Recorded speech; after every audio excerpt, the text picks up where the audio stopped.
The Nevada sun rose over Silver Ridge like a judge's gavel, harsh and unforgiving.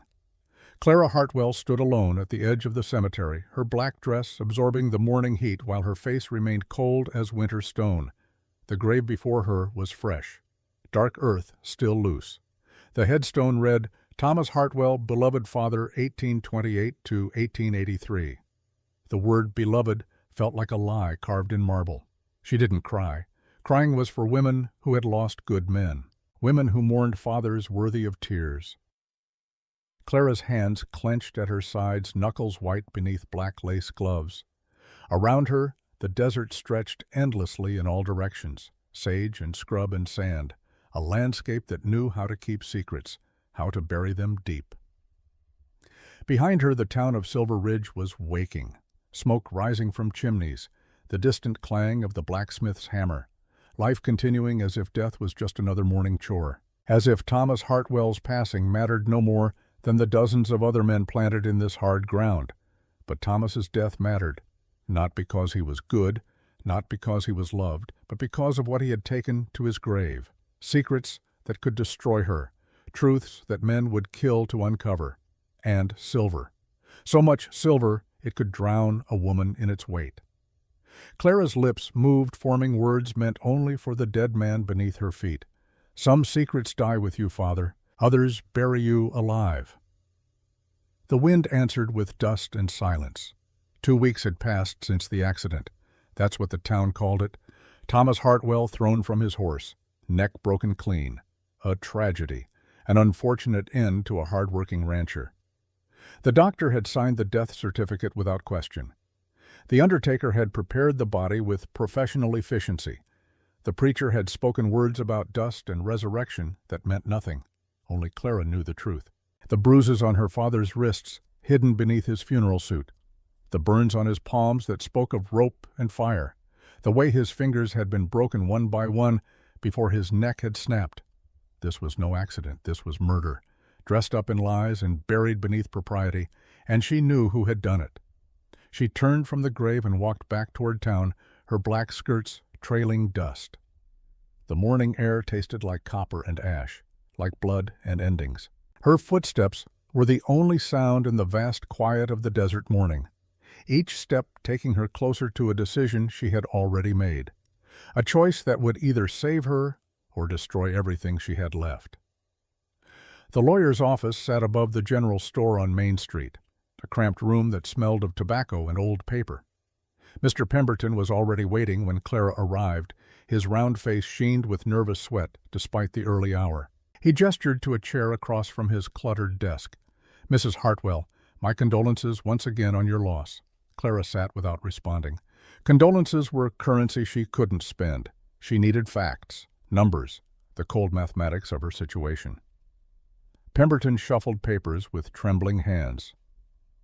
Your father's will is rather straightforward. The Blackwood Ranch and all its holdings pass to you as sole heir, 12,000 acres, 2,000 head of cattle. The main house and all outbuildings. But, Clara said, not a question, a certainty. But, Pemberton cleared his throat. There is a condition, a clause your father insisted upon despite my advice to the contrary.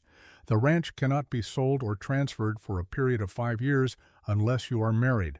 If you remain unmarried, the property reverts to the Territorial Land Trust after 60 days from the date of his death. 60 days. Clara felt the walls of the room contract, felt the noose tightening around her throat, her father's final cruelty, or perhaps his final attempt at protection. It was impossible to know which. Thomas Hartwell had been many things, but predictable was never one of them. I see, she said quietly. The office door opened without a knock. A man entered as if he owned not just the room, but the entire building, the entire town. Raymond Hartwell was 50 years old and wore his wealth like armor, tailored suit, gold watch chain, boots so polished they reflected the morning light streaming through the window. His smile was all teeth and no warmth. Niece Clara, how fortuitous. I was just coming to discuss this very matter with Mr. Pemberton. Clara's spine went rigid. Uncle Raymond, I wasn't aware you had business with my father's estate.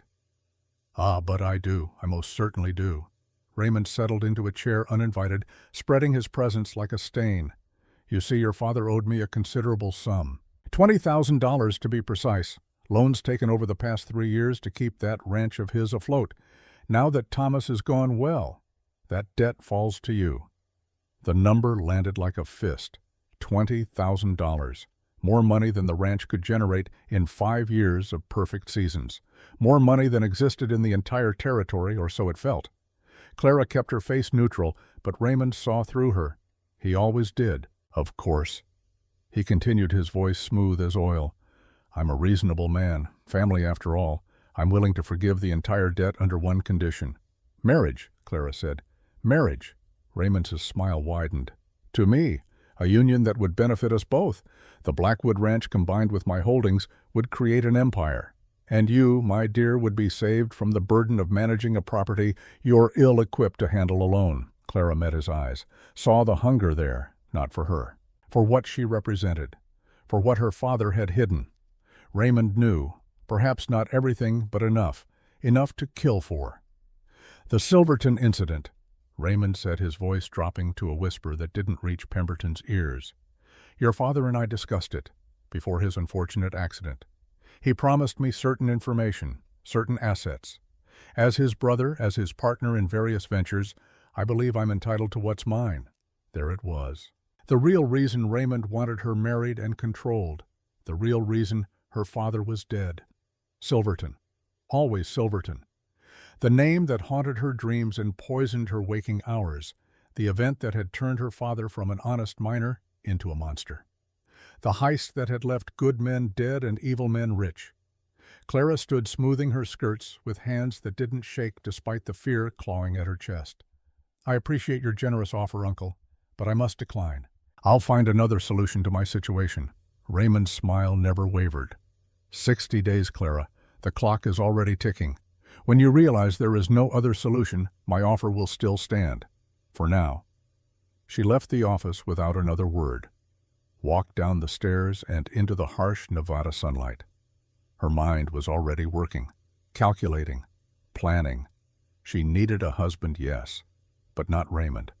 Never Raymond. She needed someone who could protect her. Someone with a reputation fearsome enough to make Raymond hesitate. Someone with skills that matched the danger coming for her. She needed a killer, and she knew exactly where to find one. The saloon didn't officially open until noon, but the back door was always unlocked for those who knew where to look. Clara slipped inside through the kitchen, ignoring the cook's startled protest. The main room was empty except for the bartender, a grizzled man named Pete, who had known her since childhood. "Miss Clara?" he said, surprised. "Respectable women don't usually—" "I need information, Pete, and I need it now." He studied her face, saw something there that made him nod slowly. "What kind of information?" "The kind about dangerous men, bounty hunters, guns for hire, someone who's passed through recently, someone with a reputation." Pete's expression darkened. "There's been talk. A man came through 3 days ago, rode in alone, brought in Snake Eyes Murphy tied across his saddle. Dead. Collected $800 from the marshal and rode out without spending a dime in town. Cold as a gravestone, they say. Name's Ethan Mercer." Clara's breath caught. "Mercer? You know him?" "I know of him." Her voice was barely a whisper. "Where is he now?" "Camped north of town, near the old creek bed." "But Miss Clara, a man like that, he's not the kind you approach lightly. They call him the Ghost. 28 confirmed kills. Some say he don't even need a reason, just a price." "Everyone needs a reason," Clara said. "I'm about to give him one worth $5,000. She left before Pete could argue. Rode out of town on her mare following the creek bed north. The sun climbed higher. Heat shimmered off the rocks. Sweat dampened her collar despite the dry air. Fear and determination warred in her chest. What she was about to do was insane, desperate. Exactly the kind of choice her father would have made. That thought almost stopped her. But the alternative was Raymond, was torture and death and secrets spilled like blood on sand. So she rode on. She found his camp just after noon. A lean shelter of canvas. A small fire burned down to coals. A single horse, a buckskin gelding tied to a scrub tree, and the man himself. Ethan Mercer sat with his back against a rock, a rifle across his knees. He watched her approach with eyes the color of storm clouds, gray, cold, calculating the distance, the threat, the intention. He didn't move, didn't speak, just waited. Clara dismounted 10 feet away, her hands visible, her voice steady. "Mr. Mercer, my name is Clara Hartwell. I have a proposition for you." He studied her for a long moment, taking in the expensive riding habit, the quality leather of her boots, the desperate set of her shoulders. When he finally spoke, his voice was rough from disuse, like gravel over iron. "Propositions cost more than $800. I'm offering $5,000. That got his attention. His eyes sharpened. For what? Marriage. The word hung in the desert air like gun smoke. Ethan Mercer's expression didn't change, but something flickered behind those winter eyes. Surprise, maybe, or calculation. He stood slowly unfolding to his full height. 6 feet 2 inches of lean muscle and controlled violence. A scar cut through his left eyebrow. Another traced his jawline. Maps of a life lived on the edge of death. "You're proposing marriage to a bounty hunter you've never met for $5,000. His tone suggested either she was insane or he was missing something. "I need a husband within 60 days, or I lose my ranch. I need protection from men who want to take it from me by force. And I need someone with your particular reputation standing between me and danger." Clara lifted her chin. "I'm not looking for love, Mr. Mercer. I'm looking for a weapon, and you're the sharpest blade I can afford." He circled her slowly like a wolf studying prey. "Why me?" "Because you're dangerous enough to scare my enemies. Because you're not from Silver Ridge and owe no loyalty to local powers. Because you killed Snake Eyes Murphy without blinking and collected your money without guilt." She met his gaze directly. "And because I'm betting you need $5,000 for something important enough to overlook the insanity of this arrangement." Ethan stopped circling. "You know a lot about me for a respectable widow. I make it my business to know about men who kill for money, especially when I need to hire one." Silence stretched between them. A hawk cried overhead. The wind moved through sage with a sound like whispered secrets. Ethan's hand rested near his revolver, not threatening, but ready, always ready. "1 year," he said finally. "That's my price for $5,000. 1 year of marriage, separate bedrooms, no expectations beyond the legal contract. After that, we divorce. You keep your ranch. I take my money. We go our separate ways." "Agreed, but I have conditions." "I'm sure you do." Clara pulled a folded paper from her writing jacket. The contract she'd prepared with Pemberton that morning, leaving Raymond's office. "Everything in writing. $5,000 paid in 3 installments. First payment of $2,000 on our wedding day. You come and go as you please. You protect the ranch and everyone on it from outside threats. You don't ask questions about my father's business or mine. And when the year ends, you disappear without complication." Ethan took the contract, read it carefully. His eyes moved over each clause with the focus of a man who understood the weight of written words. When he finished, he looked at her with something that might have been respect. "You're either very brave or very desperate." "I'm both," Clara said. "Do we have a deal?" He pulled a pencil from his saddlebag, signed the contract with a sharp, angular signature, handed it back to her. "We have a deal, Mrs. Hartwell. When's the wedding?" "Tomorrow morning, justice of the peace. No ceremony. No guests. Just legal documents and witnesses who know how to keep their mouths shut." "Efficient." He started breaking down his camp with quick, practiced movements. "Where's this ranch of yours?" "Blackwood, 20 miles west. We'll ride there after the wedding." Clara folded the contract carefully, placing it back in her jacket. Her hands trembled slightly now that the commitment was made, now that she'd set this plan in motion. "Mr. Mercer, there's something you should know." He paused, looking at her over the saddle he was strapping to his horse.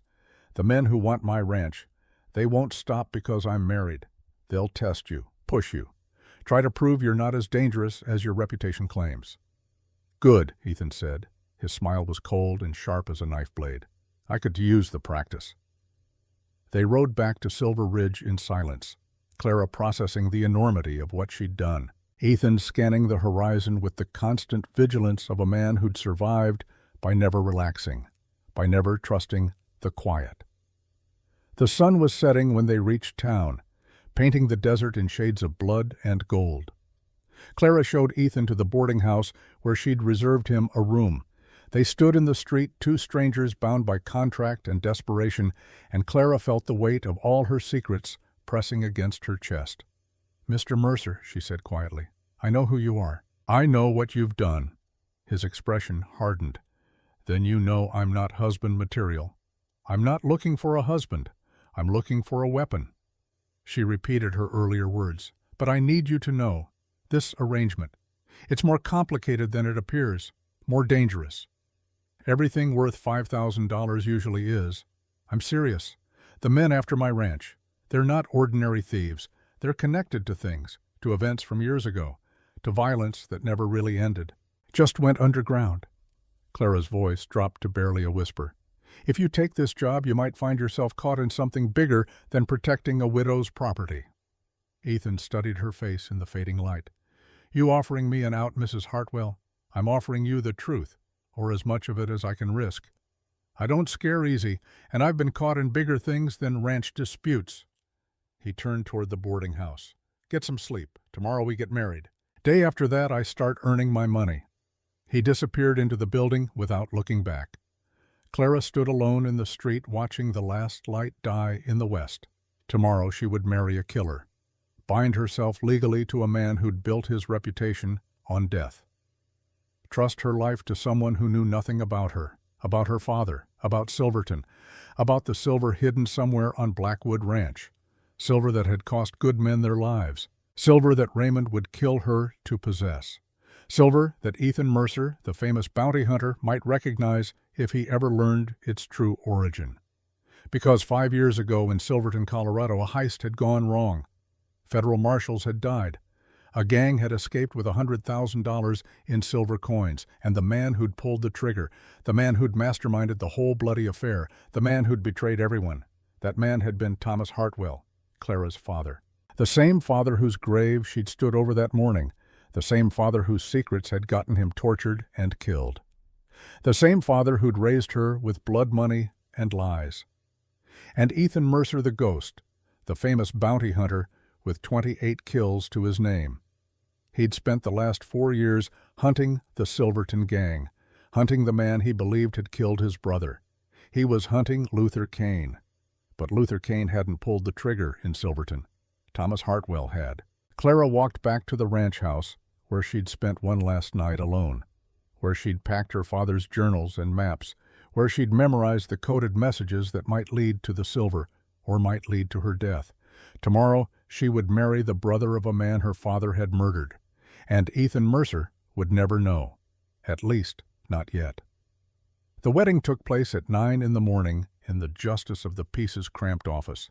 The ceremony lasted 6 minutes. Ethan wore the same black clothes he'd worn the day before. Clara changed from her mourning dress to a simple gray traveling suit. They spoke their vows in flat, emotionless voices, reciting legal formulas that meant nothing and everything. When the justice pronounced them married, Ethan didn't kiss her, just nodded once. Clara signed the marriage certificate with a hand that didn't shake, paid the justice his fee, collected the official documents that proved she was now Clara Mercer, a lie built on legal truth. Outside, she handed Ethan an envelope thick with cash, $2,000, as agreed. He counted it without embarrassment, tucked it into his coat pocket. "When do we leave for the ranch?" "Within the hour. I have a wagon packed, supplies for the winter, personal items." She paused.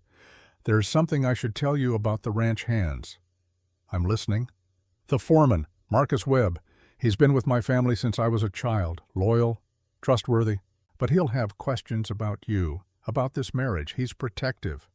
Protective is fine. Interfering isn't. He won't interfere. But Ethan," she used his first name for the first time. It felt strange on her tongue. "He knew my father well, very well. If you're going to live on that ranch work with those men, you need to know something." Ethan waited. "My father wasn't the man people thought he was. He had secrets, dark ones. And some of those secrets might surface while you're there, might complicate things." "Every dead man has secrets," Ethan said. "I'm not interested in your father's past, just your present problems." If only that were true, Clara thought. If only the past and present weren't so tangled together that separating them would require cutting through lies and blood and 5 years of carefully maintained deception. They rode out at noon. Clara drove the wagon. Ethan rode beside her on his buckskin. The road to Blackwood Ranch wound through desert and scrub, following dry creek beds and ancient trails. 20 miles of empty country, beautiful in its harshness, deadly in its indifference. Clara used the time to study her new husband, the way he sat his horse with easy confidence, the way his eyes never stopped moving, cataloging threats, calculating angles, the way his hand stayed near his revolver even in the vast emptiness. This was a man who'd learned to survive by never relaxing, never trusting the appearance of safety. He would be difficult to deceive. The thought sent ice through her veins. "Tell me about the men who want your ranch," Ethan said suddenly. "Names, capabilities, connections." Clara gathered her thoughts. "Raymond Hartwell, my father's brother, owns the Cattleman's Bank in Silver Ridge. Rich, connected to the territorial governor, has 6 men on his payroll who'll do anything for money. Why does he want your land? Officially, because my father owed him money, $20,000 in loans. Unofficially," she paused, choosing her words carefully, "my father and Raymond were partners in various business ventures over the years, mining claims, land speculation. Raymond believes there are assets on my ranch that should belong to him, assets my father promised him." "What kind of assets?" "The kind men kill for." Ethan glanced at her. "You're being deliberately vague." "I'm being strategically cautious. You're being paid to protect me, not audit my inheritance." "Fair enough." He turned his attention back to the road. "But understand this, Clara. I can't protect you from threats I don't understand. If Raymond comes after you for something specific, something hidden, I need to know what it is. Otherwise, I'm fighting blind." "When the time comes," Clara said quietly, "I'll tell you what you need to know. Not before." "That's a dangerous gamble." "I'm aware, but it's my gamble to make." They rode in silence after that. The sun climbed. Heat shimmered. Blackwood Ranch appeared on the horizon like a mirage becoming solid. The main house was 2 stories of whitewashed adobe. Corrals and barns spread around it. Cattle dotted the distant pastures. It looked prosperous, peaceful. Nothing like the powder keg of secrets and danger it truly was. 4 men waited in the yard. Ranch hands. They stood in a loose group watching the approaching wagon with expressions ranging from curiosity to suspicion. Clara recognized the wariness in their postures. New boss, new husband, new variables in the careful balance of ranch life. She pulled the wagon to a stop. Ethan dismounted smoothly, his presence immediately changing the dynamic. The hands reacted to him like cattle scenting a predator. Subtle, backward steps, hands moving away from sides, eyes widening slightly. They knew what he was. "Boys," Clara said, climbing down from the wagon, "this is Ethan Mercer, my husband. He'll be staying at the ranch indefinitely. Ethan, this is Samuel Carson, our head hand while Marcus is recovering." A gray-haired man with a scar across his cheek stepped forward. Older, weathered, wise enough to be cautious. "Mr. Mercer, heard about what happened in town 3 days ago. Snake Eyes Murphy, that was your work." "It was." "Clean kill. Only kind I do." Samuel nodded slowly. "Fair enough. Welcome to Blackwood Ranch. The other hands are Daniel McKenna, Tom Bradshaw, and Johnny Pierce." The men nodded in turn. Johnny, the youngest, barely 20, stared at Ethan with the kind of fascination young men have for legends and violence. Daniel and Tom, older and wiser, kept their distance. "Where's Marcus?" Clara asked. "Resting. Doctor's orders. But he'll want to meet your new husband soon enough." Samuel's tone suggested Marcus would have opinions about this sudden marriage. Strong opinions. "Show Mr. Mercer to the east bedroom," Clara instructed. "Second floor. It has the best vantage points. He'll need clear sight lines to the approaches." Samuel's eyebrows rose. "Expecting trouble?" "Mrs. Mercer." "Always expecting trouble, Samuel. That's why I married a man who knows how to handle it." Ethan grabbed his saddlebags and rifle, followed Samuel into the house without looking back at Clara. She stood in the yard, feeling the weight of what she'd done settle over her shoulders like a yoke. She'd brought a killer into her home, into the place where her father's secrets were hidden, where his journals detailed every crime, where the map to $100,000 in stolen silver was coded into seemingly innocent ranch records. She'd married the brother of a man her father had killed. And sooner or later Ethan would discover the truth. The only question was whether she could control when and how that discovery happened, whether she could manage the revelation, soften its impact, or whether it would explode like a stick of dynamite, destroying everything she'd tried to build. Clara walked into the house, climbed the stairs to her room, sat at her desk where her father's journal lay hidden in a locked drawer. She pulled it out, opened to the entry from 5 years ago. September 1878, Silverton, Colorado. Thomas's handwriting, cramped and urgent. The plan worked perfectly. The marshals never saw it coming. David Mercer went down first, never even drew his gun. 3 others followed. Luther Kane and his boys ran like rabbits when the shooting started. Cowards. Left the silver behind. I took what was mine, what I'd earned planning this job, 100,000 in silver coins, enough to start fresh, enough to build an empire. If Clara ever reads this, know that I did what I had to do. The world is cruel to honest men, so I stopped being honest, and I survived. Clara closed the journal, locked it away. Her hands were shaking now. Her father had murdered 4 federal marshals, had framed Luther Kane and his gang, had stolen silver that belonged to the federal government, and for 5 years she'd helped him hide it, had stayed silent, had become complicit in his crimes, and now Ethan Mercer slept down the hall. Ethan Mercer, whose brother David had died first, never even drew his gun. Ethan Mercer, who'd spent 4 years hunting Luther Kane for a crime Kane hadn't committed. The truth would destroy him, or it would destroy her, possibly both. A knock at her door startled her from dark thoughts. "Come in." Samuel entered, hat in hand. "Begging your pardon, Mrs. Clara, but Marcus wants to see you, says it's urgent." Clara followed him to the small cabin behind the main house where Marcus had lived for 20 years. The old foreman sat in a chair by the window, his left arm in a sling, bandages wrapped around his ribs, but his eyes were sharp, alert, and deeply troubled. "Clara," he said, "what have you done?" "What I had to do. Raymond was going to force me into marriage or take the ranch. I found another option." "You married Ethan Mercer." Marcus's voice was flat. "Do you have any idea who that man is?" "A bounty hunter. 28 confirmed kills, called the Ghost. Dangerous enough to make Raymond think twice." "He's more than that." Marcus stood slowly, pain crossing his face. "Clara, I need to tell you something. Something about your father. About Silverton. About what really happened." Clara's heart stopped. "What do you know about Silverton?" "Everything." Marcus's expression was haunted. "I was there. I was one of the marshals. The ones who survived."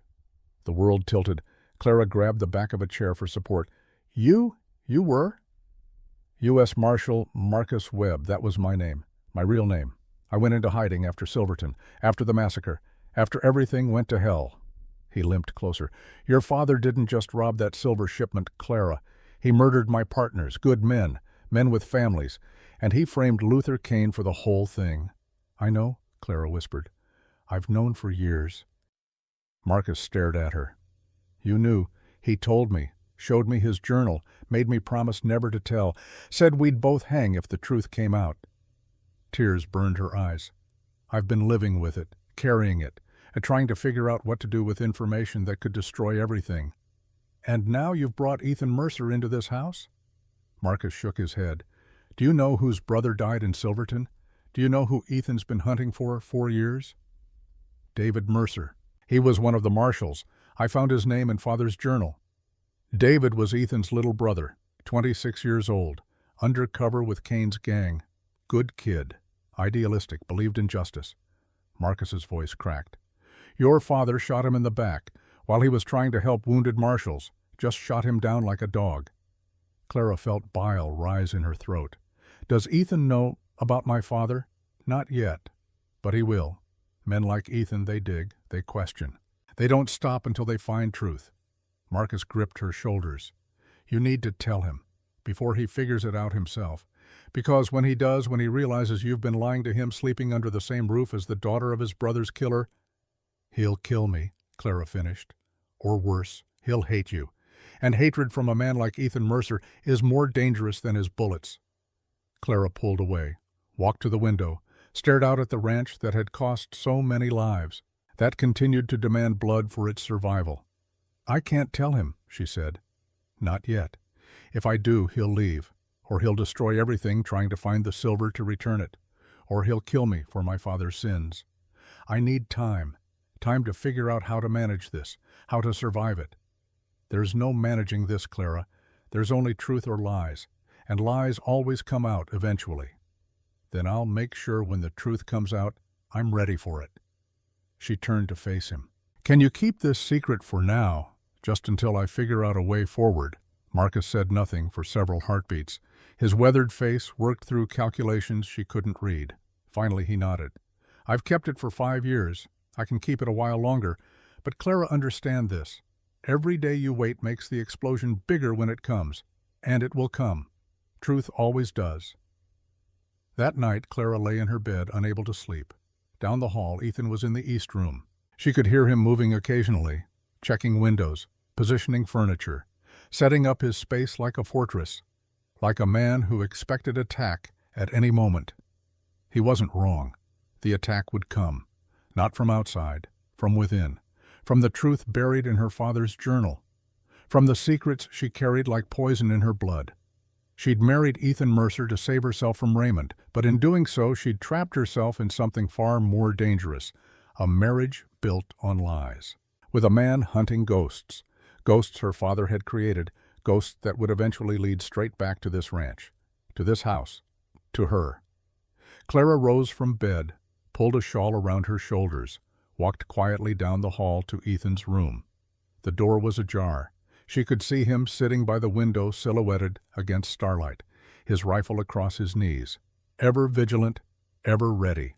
She almost knocked, almost confessed everything right then, almost told him about David, about Thomas, about the terrible irony of their marriage.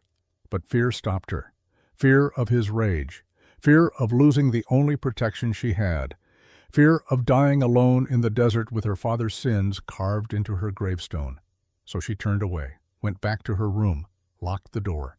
And sometime near dawn, she finally fell into uneasy sleep, filled with dreams of silver coins falling like rain, each one stamped with her father's face, each one covered in blood that wouldn't wash away no matter how hard she scrubbed. 3 days passed in uneasy peace. Ethan established his routine, rose before dawn, checked the perimeter, worked with the hands on fence repairs and cattle movement. He was efficient, quiet, professional. The men gave him wide berth but grudging respect. He knew his way around a ranch, knew how to work, wasn't afraid of hard labor despite his reputation. Clara watched him from the house, studied the way he moved, the way he interacted with Samuel and the others, looking for weaknesses, for tells, for any sign that he suspected the truth. He gave nothing away.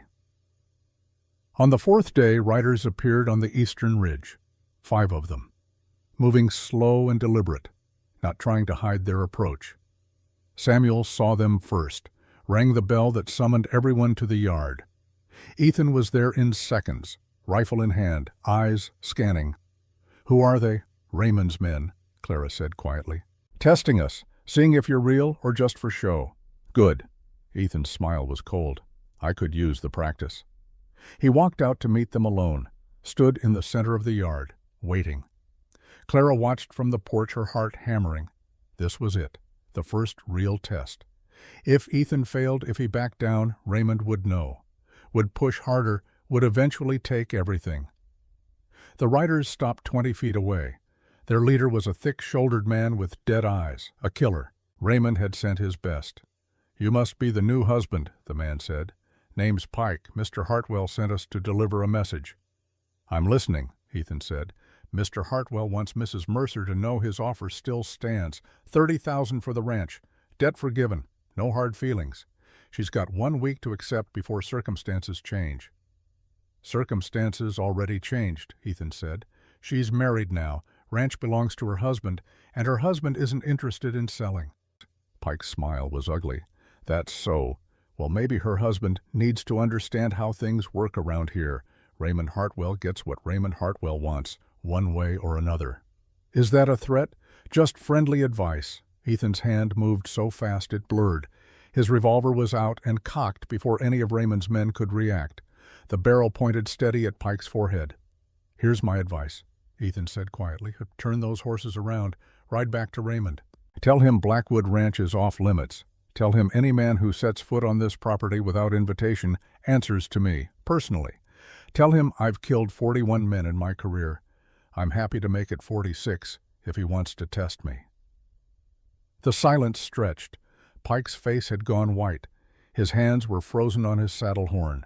None of his men moved. They'd recognized what they were facing, not just a hired gun. A professional, a man who'd kill them all before they cleared leather. "You're making a mistake," Pike said, voice tight. 41 men made that mistake before you. They're all dead. You really want to be number 42? Pike jerked his horse's head around, rode off without another word. His men followed. Clara watched them disappear over the ridge, then looked at Ethan. He was calmly holstering his revolver, face expressionless, like he'd just finished a routine chore. "That bought us maybe 3 days," he said, climbing the porch steps. "Maybe a week if Raymond's cautious. After that, he'll come harder." "I know." Clara's voice was steady, despite her racing heart. "That's why I hired you." Ethan studied her face. "You're not scared." "I'm terrified. I'm just good at hiding it." Something shifted in his expression, almost like respect. "Good. Fear keeps you alive. Panic gets you killed." He started to walk past her into the house, then paused. "Clara, whatever your father was involved in, whatever secrets he left behind, they're going to surface. When they do, I need to know you'll be straight with me. No more cryptic warnings. No more strategic caution. The truth." She met his eyes, saw the intelligence there, the perception. He was already suspicious, already digging. It was only a matter of time. "When the time comes," she said carefully, "I'll tell you everything. I promise." It was the first direct lie she'd told him. She could see he knew it, but he nodded and went inside anyway. Left her standing on the porch, alone with her secrets and her guilt, and the terrible knowledge that eventually, inevitably, the truth would come out. And when it did, this fragile alliance built on contracts and cash would shatter like glass under a hammer. That night, unable to sleep again, Clara went to her father's study, pulled out the journal, read the entry about David Mercer one more time, trying to understand, trying to find some justification, some reason that would make sense of the senseless. There was none. Her father had been a murderer, greedy and cruel and willing to kill good men for money. And she was his daughter, his accomplice, his heir to blood and silver and lies. A sound made her look up. Ethan stood in the doorway. She hadn't heard him approach, hadn't heard the door open. He moved like smoke, like his nickname, the Ghost. "Can't sleep?" he asked. Clara closed the journal, but not fast enough. His eyes had already tracked the movement, had already registered that she'd been reading something, hiding something. "Just reviewing ranch accounts," she lied. "Numbers help me relax." "That's not an account ledger." Her heart stopped. "What? The binding, the paper. It's personal journal, not business records." He walked closer. "What are you really reading, Clara?" She should have lied better, should have prepared for this moment, should have had a story ready. But surprise and fear made her stupid, made her defensive. "It's private. We're married. Nothing's private anymore. Our marriage is a legal contract, not a real union. You said so yourself. I don't owe you access to my private papers." Ethan's eyes hardened. "You're right. You don't. But understand something. I'm very good at finding things people try to hide. Secrets, information, truth. It's what made me successful as a bounty hunter. I can read a trail 6 months cold, track a man across 3 territories, find evidence everyone else missed." He leaned against the desk, too close, his presence overwhelming the small space. "So whatever you're hiding in that journal, whatever your father wrote that you don't want me to see, I'll figure it out eventually. The only question is whether you tell me on your terms or I discover it on mine." Clara stood, faced him directly, refusing to be intimidated despite the fear clawing at her throat. "My father had secrets, dark ones. I won't deny that. But those secrets are mine now, mine to protect or reveal as I choose. You were hired to protect this ranch, not investigate my family history." And if your family history is the reason men want to kill you, then I'll deal with it when the time comes." They stared at each other. A battle of wills, of trust and suspicion, of truth and lies. Finally, Ethan straightened. "Fair enough. Keep your secrets, Clara. But don't be surprised when they come back to destroy you." He left the study. Clara heard his footsteps retreating down the hall, the door to his room closing. She sat back down, trembling. That had been too close. He was too perceptive, too intelligent. He would figure it out. Not tonight, maybe not tomorrow, but soon. And when he did, she opened the journal to the back page, where her father had written his final entry, 2 weeks before his death. "They found me, after 5 years. Someone talked, probably Luther Kane. He's still alive, still hunting, still wanting revenge for the frame job. Raymond knows, too. He tortured it out of me, where the silver is hidden, the old mission church, the widow's grave, Maria's grave. If Clara reads this after I'm dead, run. Take whatever you can carry. Leave the silver. Let it rot in the ground. It's cursed. It'll kill everyone who touches it, like it killed me. I'm sorry for everything, for the lies, for the blood, for making you part of this. You deserved better. Your mother would be ashamed of what I became. Forgive me, if you can." Clara closed the journal for the last time. Tomorrow she would burn it, destroy the evidence, erase her father's confession. But even as she made the decision, she knew it was pointless, because Ethan Mercer was already hunting, already questioning, already piecing together the puzzle. And somewhere in Silver Ridge, Raymond Hartwell was planning his next move, planning how to take the ranch by force, how to find the silver, how to eliminate the obstacles standing between him and $100,000. 3 days later, just as Ethan predicted, the real attack came. It started with fire. Clara woke to the smell of smoke, screaming horses, men shouting. She ran to her window, saw flames climbing the barn wall, orange light dancing against the night sky. Ethan was already in the yard, rifle in hand, organizing the hands. She dressed quickly, ran outside. The heat hit her like a wall. "Get the horses out," Ethan was shouting. "Samuel, grab buckets. Form a line from the well. Move." Men scrambled, chaos organized by Ethan's commands. Clara saw figures on horseback at the edge of the firelight. Raymond's men, watching, making sure their message was clear. One of them raised a rifle. Ethan's shot dropped him before he could fire. The man fell from his saddle, screaming, clutching his shoulder. The others wheeled their horses, fired wildly into the yard. "Get down!" Ethan grabbed Clara, pulled her behind a water trough.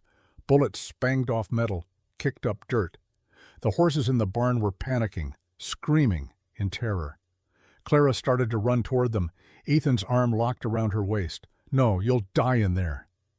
"The horses are already dead or already out. You can't save them by dying too." The barn roof collapsed. Sparks exploded into the night sky. The heat drove everyone back. They could only watch as 20 years of work burned, as hay and tools and equipment turned to ash and memory. By dawn, it was over. The barn was gone. 3 horses dead, 2 hands wounded, one of Raymond's men captured bleeding but alive. Ethan stood over the prisoner, face hard as stone. "Who sent you?" The man spat blood. "You know who. Say his name." "Raymond Hartwell. And he's just getting started." This was a warning. Next time it's the house, next time it's her. He looked at Clara. "He wants what's his, the silver, the widow's silver, and he'll burn this whole ranch to get it." Clara's blood turned to ice. Ethan's head snapped toward her. "What silver?" The prisoner laughed, blood bubbling on his lips. "She didn't tell you? Your new wife sitting on a fortune? 100,000 in stolen silver.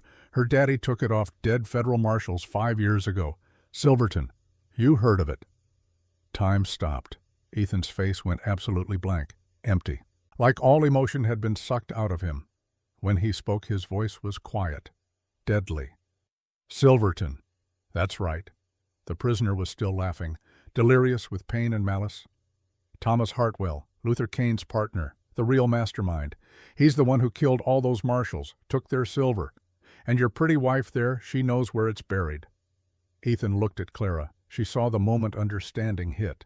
Saw the moment he put the pieces together. Thomas Hartwell. Silverton. Dead marshals. David. His brother. "No," Clara whispered. "Ethan, I can explain. Your father." His voice was barely human. "Your father was Thomas Hart, the man who organized the Silverton heist, the man who killed federal marshals." I didn't know, not until after he died. He left journals, letters. I was trying to figure out what to... You knew. Ethan's gun came up, pointed at her chest. "When you proposed marriage, when you stood in that desert camp and offered me $5,000, you knew who I was. You knew my brother died in Silverton. You knew your father killed him. I needed protection. You used me." The gun didn't waver. "You married me, knowing your father murdered David, knowing I'd spent 4 years hunting the wrong man. You let me sleep under this roof, let me protect you, all while hiding the truth." Samuel stepped forward. "Ethan, wait. She's just trying to survive. Stay back." Ethan's eyes never left Clara. "Everyone back, now."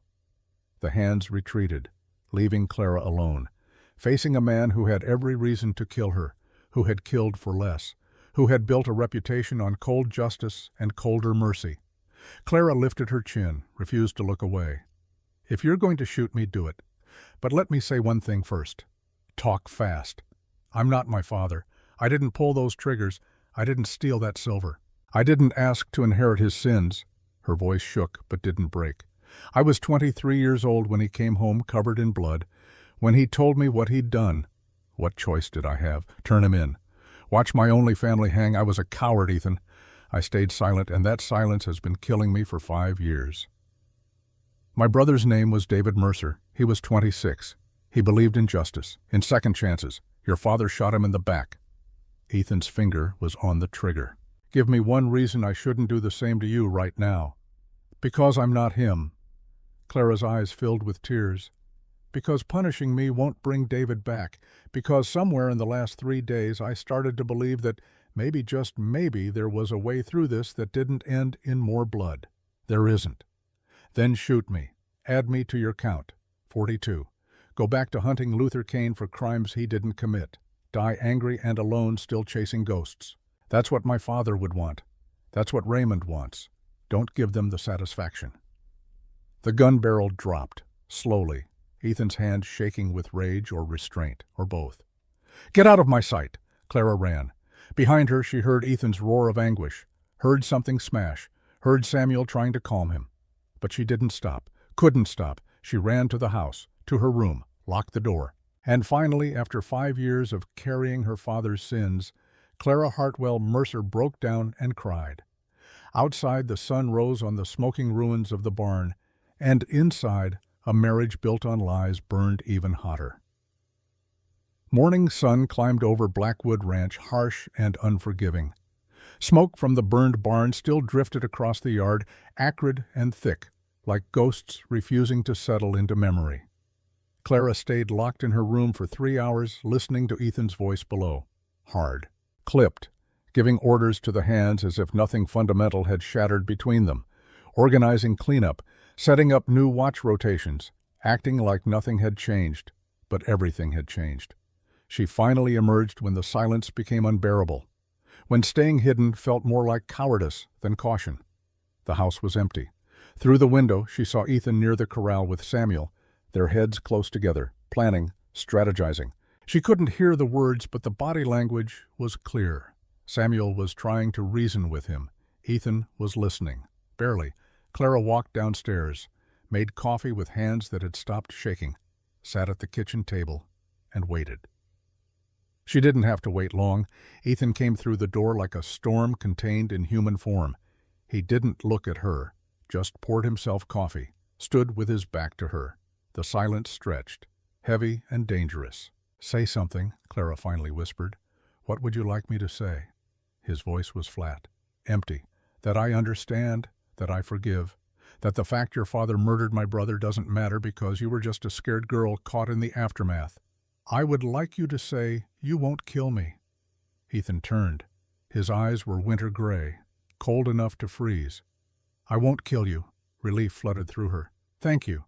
"Don't thank me. I'm not doing it for you." He set down the coffee cup. "I'm doing it because Marcus talked me off the ledge. Told me some things I needed to hear. About Silverton. About what really happened. Clara's breath caught. Marcus told you. He told me he was there. That he was one of the marshals who survived. That your father wasn't just a criminal but the mastermind behind the whole bloody mess. Ethan's jaw was tight. He also told me you were 23 when it happened. That you had no part in planning it. That you've been living with this knowledge like a noose around your neck for 5 years. It's all true. I know. I can read people, Clara. I can tell when someone's carrying guilt they don't know how to put down. He crossed his arms. But here's what I can't figure out. Why hire me? Why bring the brother of your father's victim into your home? Why risk this exact scenario? Clara stood, met his eyes directly. Because I needed someone Raymond feared. Someone dangerous enough to make him hesitate. And because part of me, the part that's been drowning in guilt for 5 years, wanted someone who would understand, who would know what my father did and judge me accordingly. That's a hell of a gamble. I'm good at gambling with my life. It's all I've done since Silverton. Ethan studied her for a long moment. Marcus said something else. He said there's silver hidden on this ranch, $100,000 worth. Stolen from the federal government. Is that true? Yes. And Raymond knows about it. He tortured my father trying to get the location. That's what killed him. Not an accident. Murder dressed up to look natural. Clara's voice cracked. My father died protecting that secret, protecting me, because if Raymond found the silver, he'd have no reason to keep me alive. So you married me to buy time. Time to find it first. Time to figure out what to do with blood money. I married you to survive. The silver was secondary. Clara stepped closer. But now that you know the truth, I'll make you a different deal. Help me find it. We split it 50-50. You take your half and do whatever you want with it. Fund your hunt for Luther Kane. Donate it to charity. Burn it. I don't care. I just need to find it before Raymond does. Why would I help you? Because Raymond's men just burned your barn, shot at you, threatened everyone on this ranch. Because whether you like it or not, you're involved now. You married me, that makes you a target. Clara's eyes held steady. And because I think part of you wants to see this through, wants to know the whole truth, not just about my father, about what really happened in Silverton. Ethan didn't answer immediately. The kitchen clock marked seconds. Outside, a horse whinnied. Ordinary sounds of ranch life continued indifferent to the weight of secrets pressing down on them both. Where do we start? He finally asked. Clara felt something loosen in her chest. My father's journal. He left clues, coded messages about where he hid the silver. I've been trying to decipher them for weeks. Show me. She led him to the study, pulled out the journal from its locked drawer, handed it to him, watched his face as he read, saw the pain flicker across his features when he reached the entry about David, about the shooting, about the cold-blooded murder of a young marshal trying to help wounded men. I'm sorry, Clara whispered. I know that doesn't mean anything, doesn't change what happened. But I'm sorry David died. I'm sorry my father was the monster who killed him. Ethan closed the journal carefully. When he looked at her, his eyes were wet. David was a good kid, believed everyone deserved a second chance, even criminals, even men like Luther Kane. His voice broke. He would have given your father a second chance too, if he'd lived long enough. I wish I could have known him. You would have liked him. Everyone did. Ethan wiped his eyes roughly. Let's find this silver. Let's finish what your father started. And then we figure out what justice looks like when the guilty are already dead. They spent the next 3 hours going through the journal together. Clara explained her father's coding system, how he'd hidden coordinates in seemingly innocent ranch records, how certain words meant specific locations. The old mission church, the widow's grave, her mother's resting place 20 miles north. Maria Hartwell, Clara said softly, my mother. She died giving birth to me. My father buried her at the old Spanish mission where they were married, said she deserved to rest in holy ground even if he didn't. And he hid 100,000 in stolen silver in her grave. Ethan's tone was bitter. That's fitting, defiling the one pure thing in his life. He was a complicated man. He was a murderer. He was both. Clara met his eyes. People aren't simple, Ethan. They're capable of love and violence in equal measure. My father loved my mother, loved me, and still killed good men for money. Those truths exist together. However much we wish they didn't. Ethan turned back to the journal. Says here the silver sleeps where the widow weeps. That's the mission. Yes, there's a statue, the Weeping Madonna. My mother's grave is beneath it. How far? 20 miles north, through canyon country, dangerous terrain. Clara paused. We'll need Marcus. He knows the route, knows the dangers. Can he ride? He's still healing from Raymond's beating. He'll ride. This matters too much to sit out. They left the next morning before dawn, 3 riders on a journey that would change everything. Ethan, Clara, and Marcus, each carrying their own ghosts, their own reasons for seeking the truth buried in a widow's grave. The desert was beautiful in the early light, all purple shadows and golden highlights, the kind of landscape that looked peaceful until you understood how quickly it could kill you. They rode in silence for the first hour. Marcus led, Clara in the middle, Ethan bringing up the rear, his eyes constantly scanning, looking for threats, looking for Raymond's men. He'll know where we're going, Marcus said without turning. Raymond, he got the same information from Thomas before he killed him. He's probably already there, waiting. Then we'll deal with him when we arrive. Ethan's voice was calm, cold. I'm done playing defense. Ethan, Clara said carefully, Raymond has 6 men, professional killers. We're 3, one of us wounded, one of us a woman who barely knows how to shoot. I know how to count. I'm just saying we should have a plan beyond riding in and hoping for the best. Ethan kicked his horse forward, drew level with her. The plan is simple. We get to the mission first. We secure the location. And if Raymond shows up, we make him wish he hadn't. He glanced at her. Unless you want to turn back, go home. Let Raymond win. I didn't come this far to turn back now. Good, because I'm tired of running from ghosts. Time to face them head on. They rode deeper into the wilderness as the sun climbed toward its zenith, heat built with each mile shimmering off canyon walls that rose like sentinels on either side, red rock sculpted by wind and centuries into shapes that looked almost deliberate, as if the desert itself was trying to tell a story in stone and shadow. Marcus called a halt near noon. They watered the horses at a small spring, ate jerky and hardtack, rested in the shade of an overhang. Clara watched Ethan check his weapons with practiced efficiency. 6 rounds in the revolver, rifle loaded and ready, knife sharp. A man preparing for war. You've done this before, she said. Done what? Ridden into situations where you know violence is waiting, where the odds are against you, where you might not come back. 41 times to be exact. He didn't look up from his work.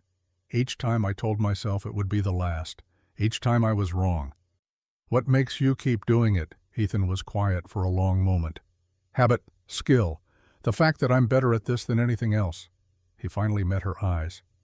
And because after David died I stopped caring whether I came back or not.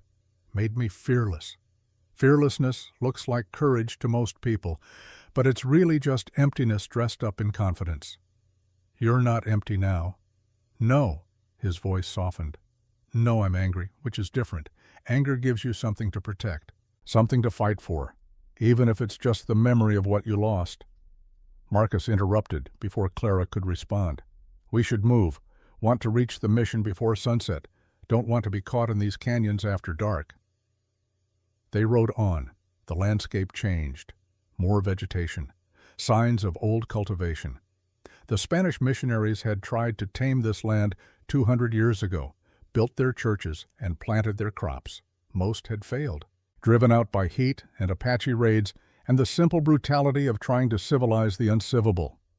The mission appeared as they crested a ridge, a crumbling adobe structure, bell tower still standing despite a century of neglect. The walls were weathered, the roof partially collapsed, but the cross on top remained, silhouetted against the sky, a symbol of faith, abandoned but not quite dead. There, Marcus said, the widow's statue is in the cemetery, east side. They approached carefully. Ethan dismounted first, rifle ready. He moved through the ruins like smoke, checking corners, looking for ambush. Clara watched him work, saw the precision, the professionalism. This was what he'd been trained for, what he'd spent years perfecting. Clear, he called. No one's been here recently. Clara and Marcus followed him to the cemetery. Weeds grew thick between crumbling headstones.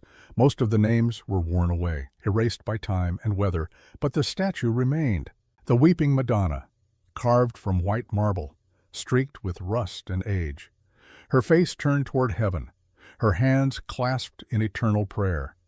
At her feet was a simple grave marker, Maria Hartwell, 1832 to 1855, beloved wife, gone too soon. Clara knelt beside it, placed her hand on the warm stone. "I'm sorry, Mama. Sorry for what he did. Sorry for what I'm about to do." "We'll need tools," Marcus said. "Shovels. The silver's buried deep. We don't have time to dig."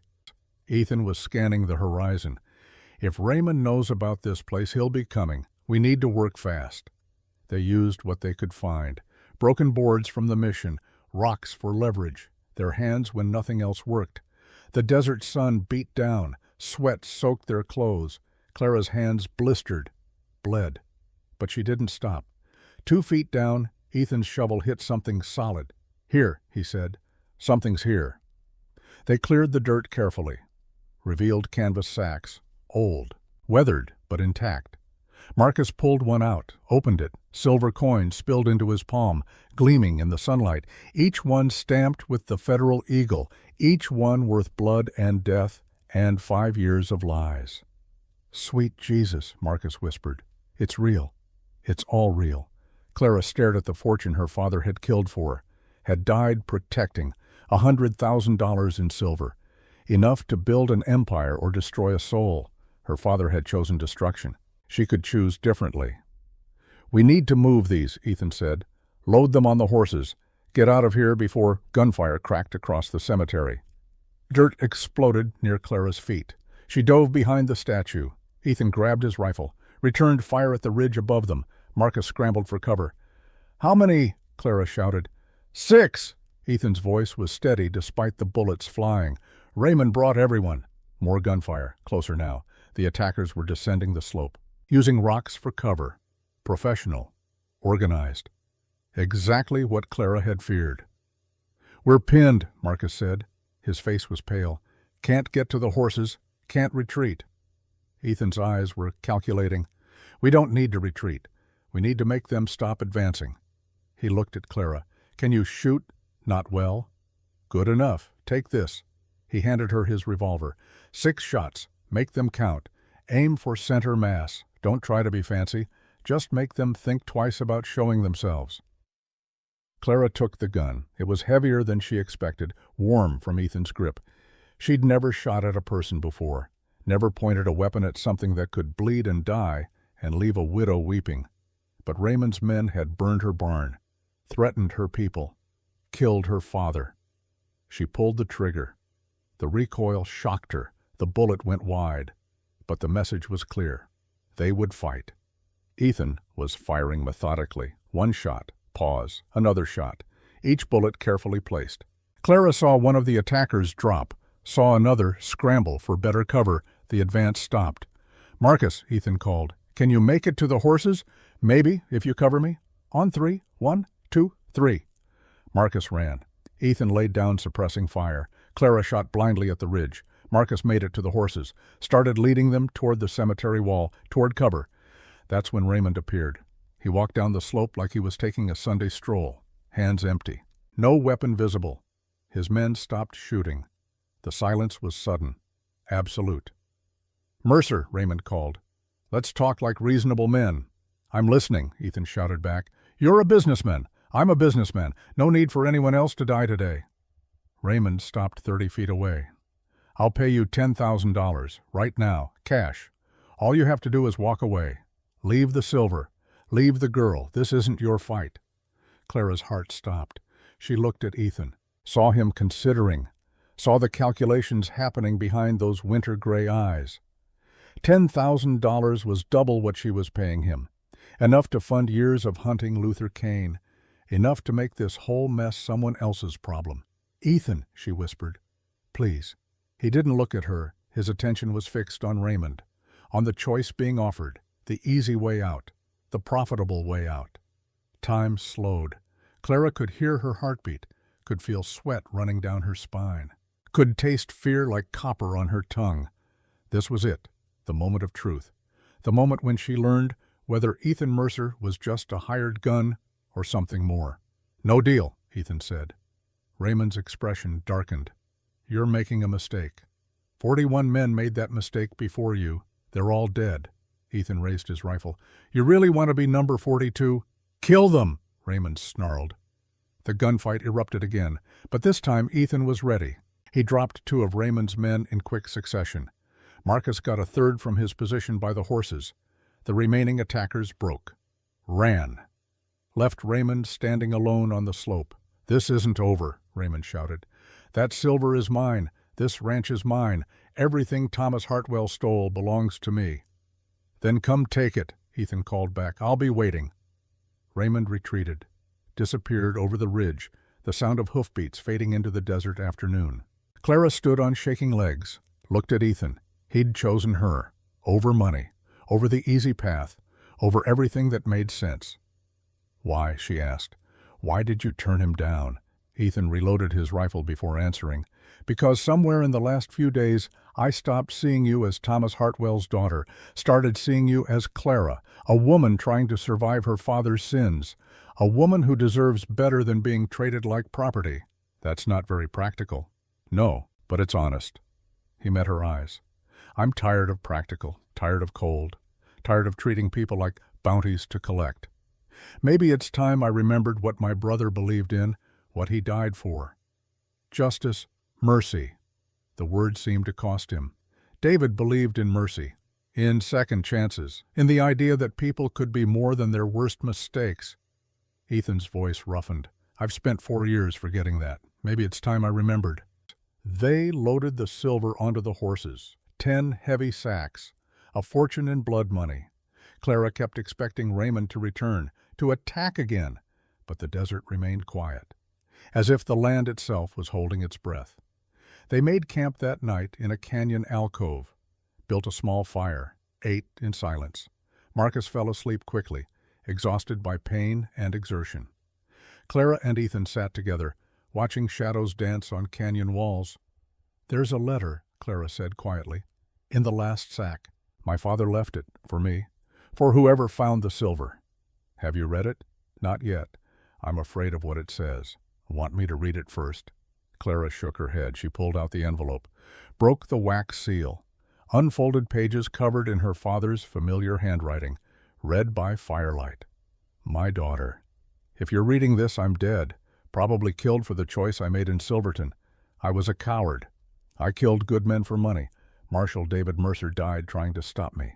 I've lived with that blood on my hands for 5 years. This silver is cursed. It cost me my soul. Don't let it cost you yours. If the man hunting me comes for you, and he will tell him the truth. His brother died a hero, and I died a coward who ran. The silver is yours. Use it to be better than I was. Your father, Thomas." Clara finished reading, folded the letter, handed it to Ethan, watched his face as he read, saw pain and anger and something softer, something like understanding. "He knew," Ethan said. "He knew you'd have to face this, have to answer for his crimes. He was trying to protect me, in his own broken way, by leaving you a fortune stained with my brother's blood." Ethan crumpled the letter, threw it in the fire. Some protection. They watched it burn, the paper curling, the ink bleeding into ash. Thomas Hartwell's last words disappearing into smoke. "What do we do with the silver?" Clara asked. "That's your decision. It's yours by inheritance, by right of survival. It should go back to the federal government, to the families of the men who died.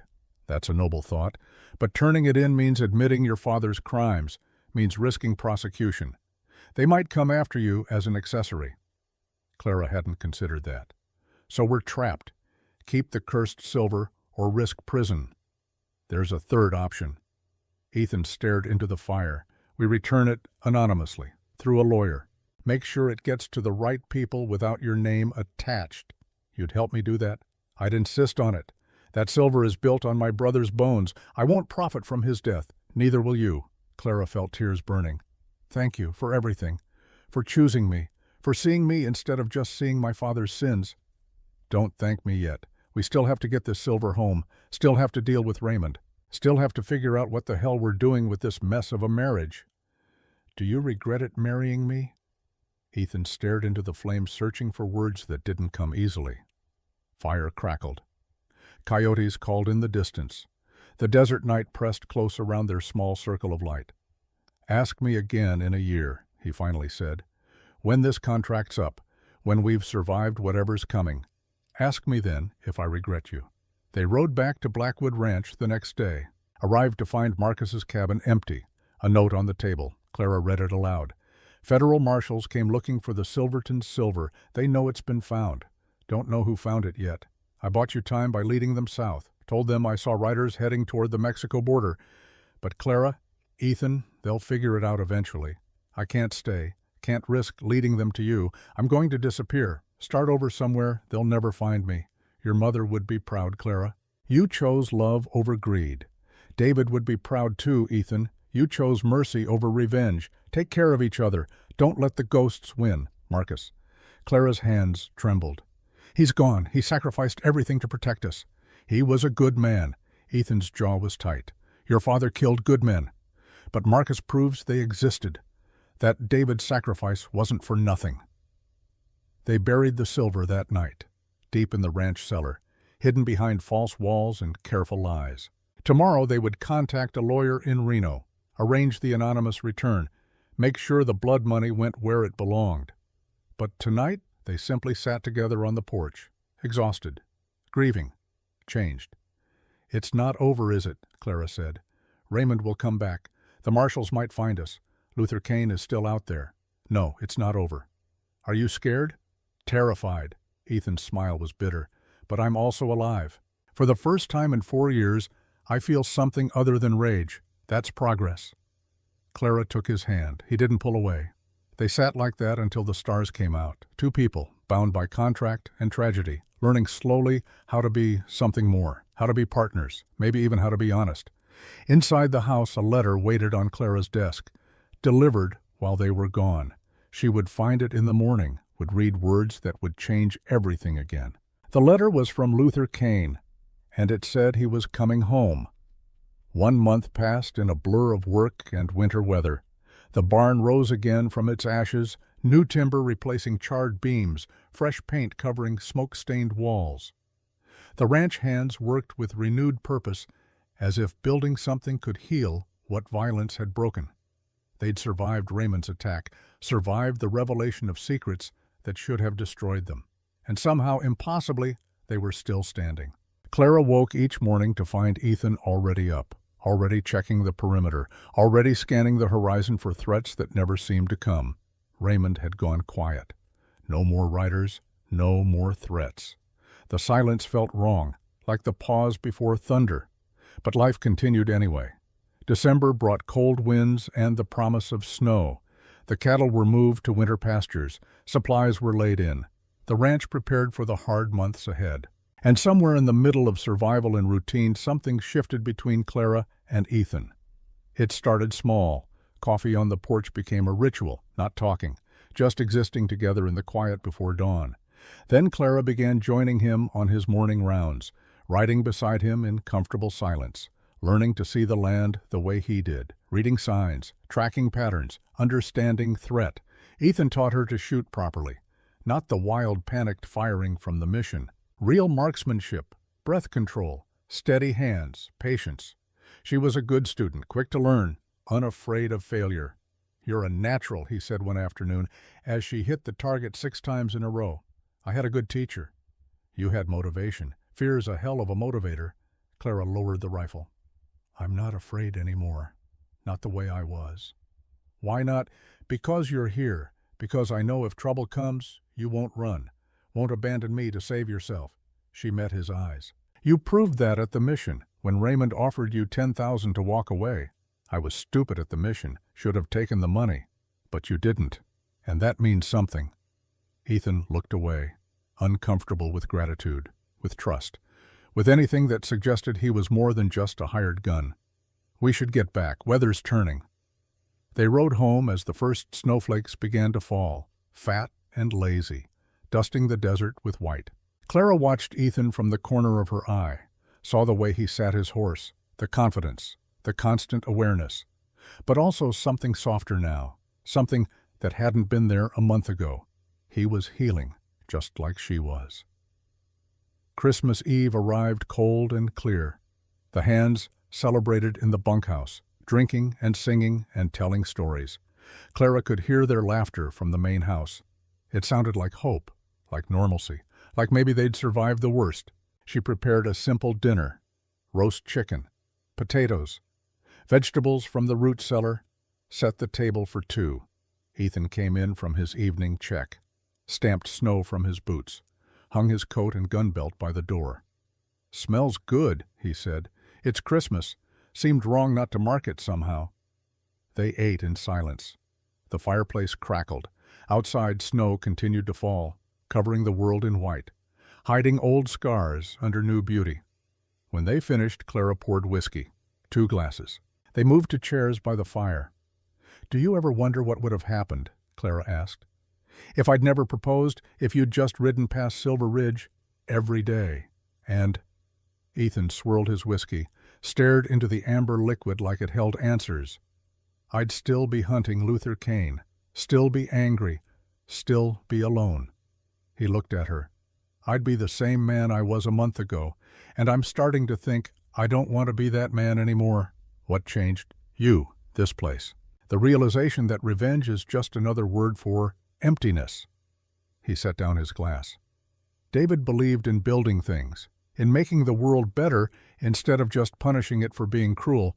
I spent 4 years forgetting that. You reminded me." Clara felt tears prick her eyes. "I don't deserve credit for that. I lied to you, used you, nearly got you killed. You survived, and you chose to return the silver instead of keeping it. That takes courage." Ethan leaned forward. "We're both broken, Clara, both carrying sins we didn't commit but can't put down. Maybe that's enough. Maybe 2 broken people can hold each other up." She reached across the space between their chairs, took his hand. He didn't pull away, just held on, tight enough to hurt, tight enough to matter. "I'm glad you're here," Clara whispered.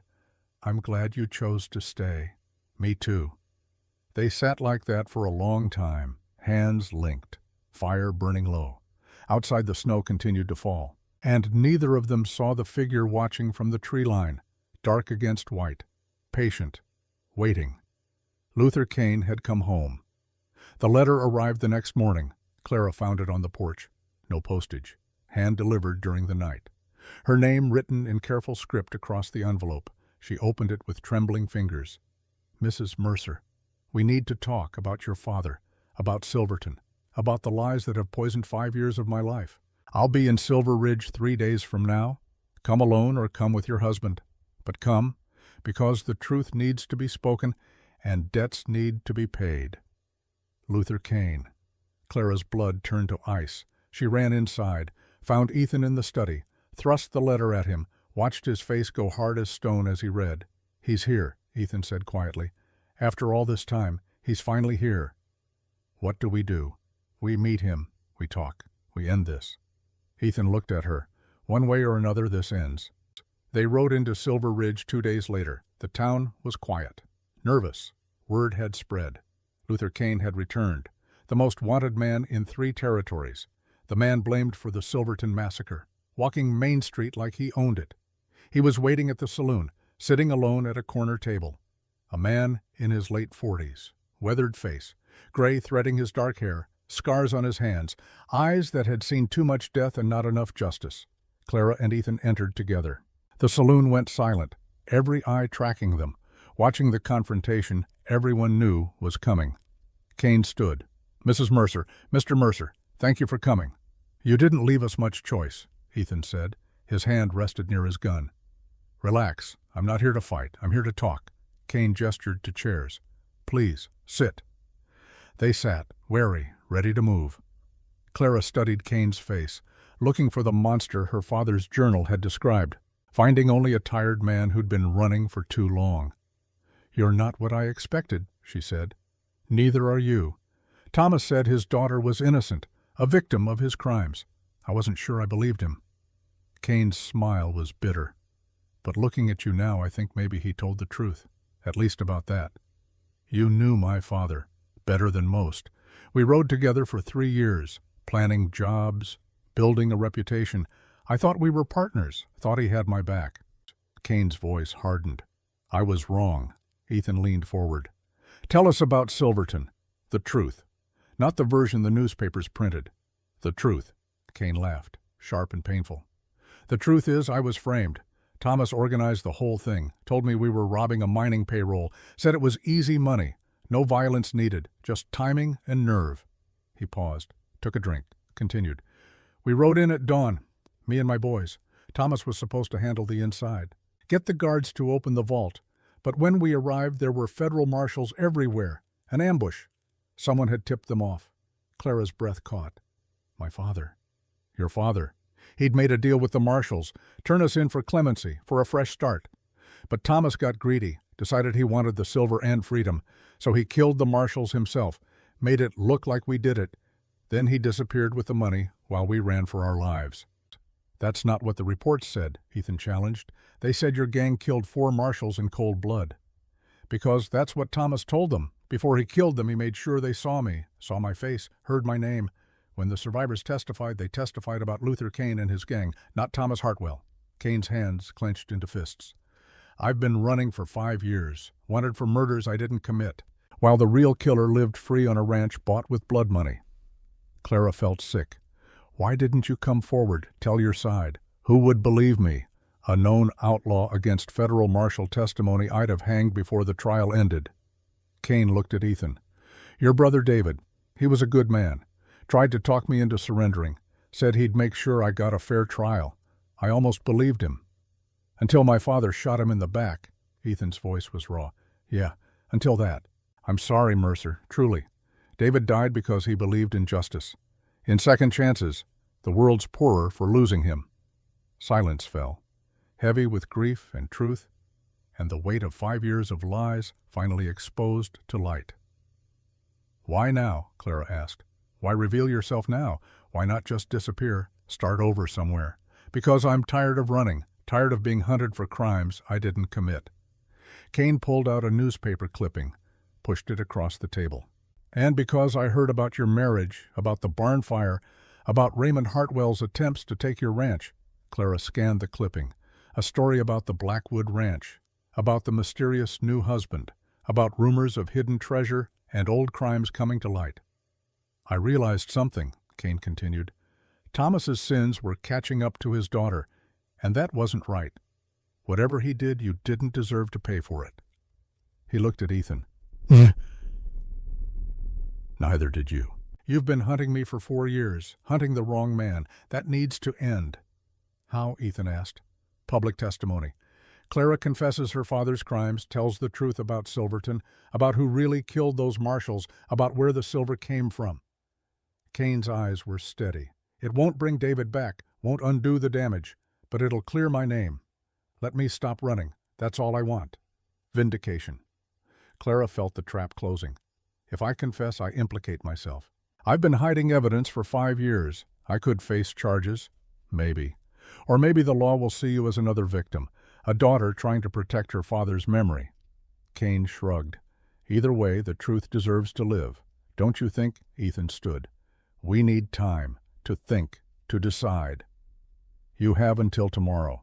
After that, I go to the federal marshals myself. Tell them everything. Let the chips fall where they may. Kane stood as well. For what it's worth, I hope you choose truth. Your father spent 5 years running from it, died because of it. Don't make the same mistake. They left the saloon, walked through the snowy streets in silence, the weight of the decision pressing down like physical force.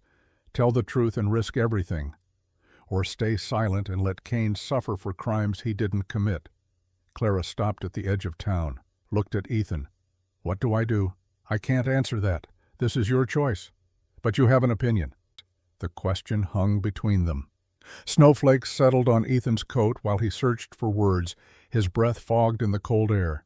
When he finally spoke, his voice was gentle. David believed truth mattered, that lies poison everything they touch. He died trying to expose corruption, trying to bring justice to people who'd never see it otherwise. Ethan met her eyes.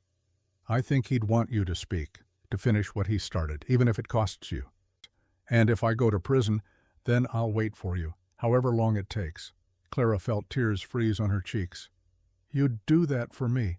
Yeah, I would. Ethan pulled her close, held her against the cold. Because somewhere in the last month, you stopped being a contract, stopped being Thomas Hartwell's daughter.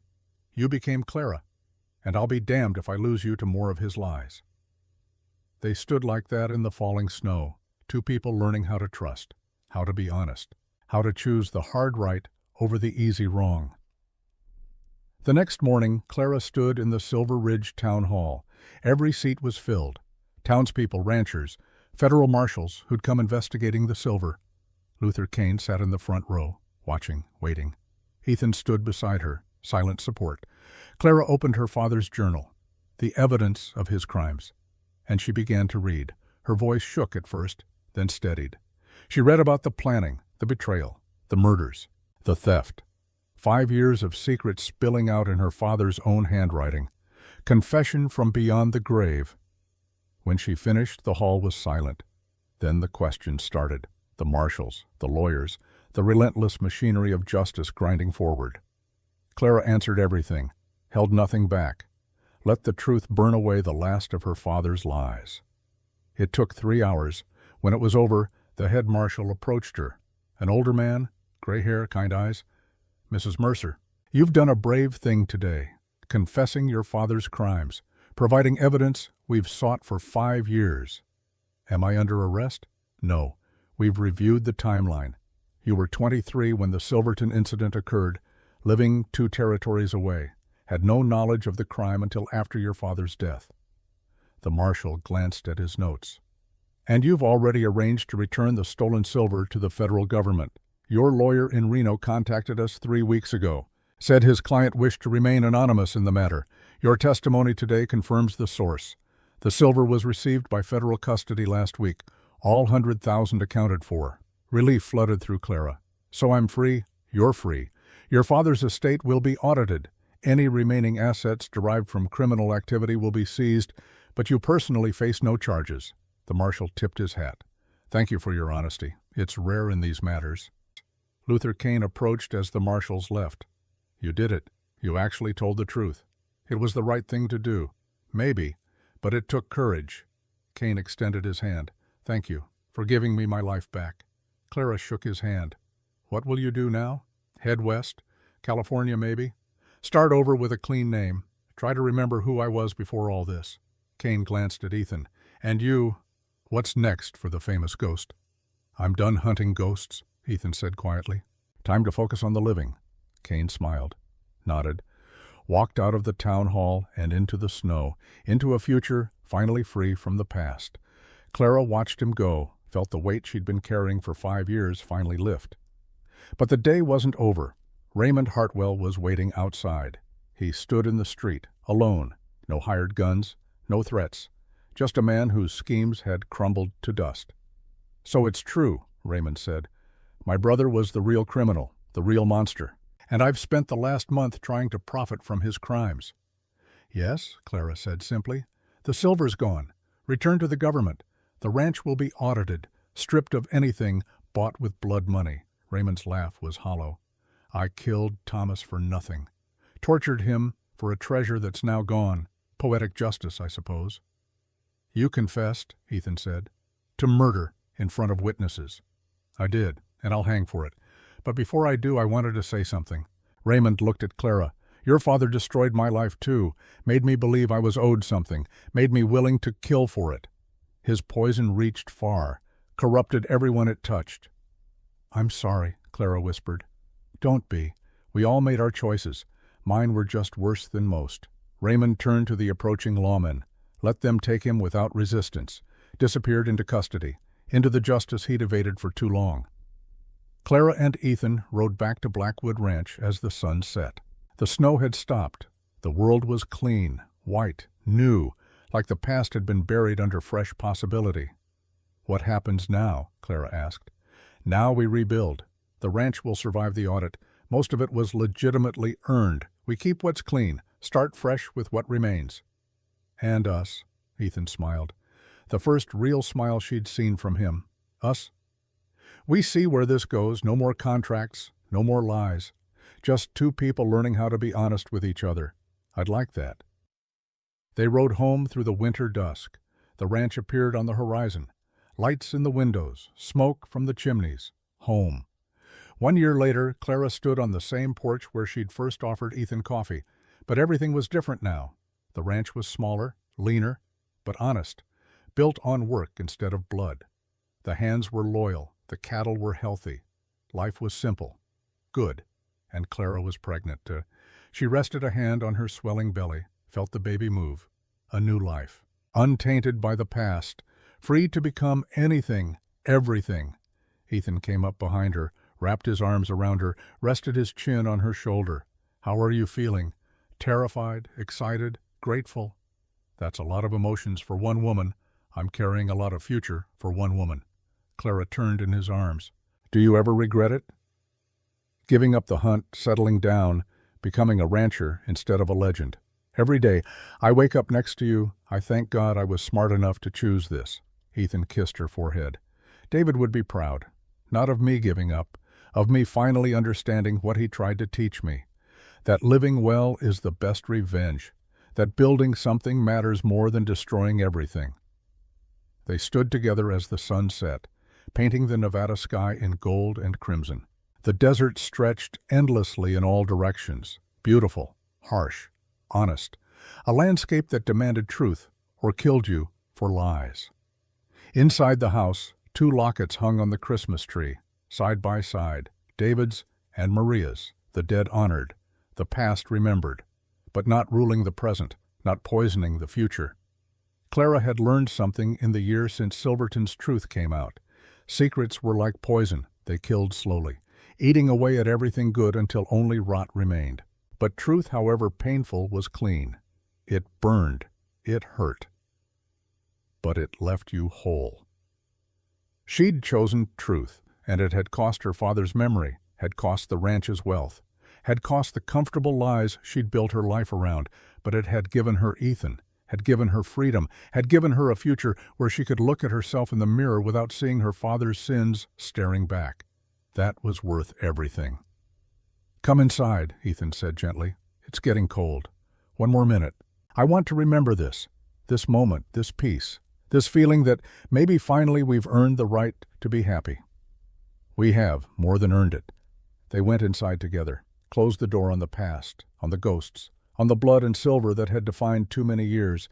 Inside was warmth, light, the promise of new life, the reality of hard-won peace. Outside the desert night fell. Stars emerged, the wind whispered through sage. And somewhere far away, Marcus read a newspaper clipping about Clara's testimony, about justice finally served, about truth winning despite everything. He smiled, folded the paper, disappeared back into the life he'd built far from Silver Ridge, far from the memories, but close enough to the hope that maybe, just maybe, good people could survive bad situations, could choose right even when wrong was easier, could build futures on honesty instead of lies. The debt of blood and silver was finally paid, not in violence, not in revenge, but in truth, in mercy, in the courage to confess sins and accept consequences, in the strength to forgive what couldn't be fixed and move forward anyway. Clara and Ethan had learned what Thomas Hartwell and Luther Kane and Raymond Hartwell never understood, that the heaviest chains are the ones we forge ourselves, from lies and secrets and the refusal to face what we've done. And that freedom comes not from escaping the past, but from walking through it, accepting it, and choosing to build something better on the other side. As Clara felt her baby kick again, she whispered to the life growing inside her, "You'll never know your grandfather, but you'll know truth. You'll know love.